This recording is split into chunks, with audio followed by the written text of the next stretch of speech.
ہاں اے خداوند، کیونکہ پلے بھی میز کے نیچے بچوں کی روٹی کے ٹکڑوں میں سے کھاتے ہیں۔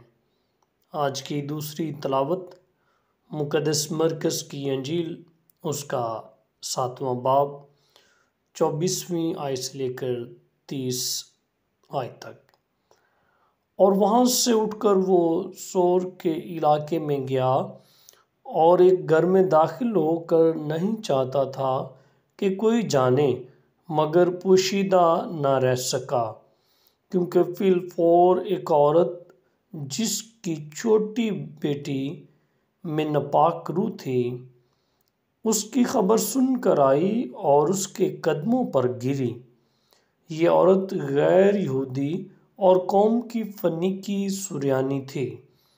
اس نے اس کی منت کی کہ بدرو کو میری بیٹی میں سے نکال۔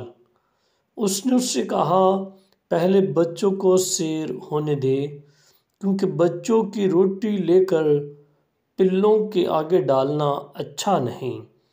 اس پر اس نے جواب میں اس سے کہا، ہاں اے خداوند، کیونکہ پلے بھی میز کے نیچے بچوں کی روٹی کے ٹکڑوں میں سے کھاتے ہیں۔ تب اس نے اس سے کہا، اس کلام کے سبب سے چلی جا، بدرو تیری بیٹی سے نکل گئی ہے۔ جب وہ اپنے گھر میں پہنچی تو دیکھا کہ چھوٹی لڑکی پلنگ پر پڑی ہے اور بدرو نکل گئی ہے۔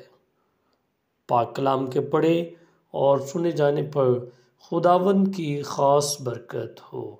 خدا کا شکر ہو۔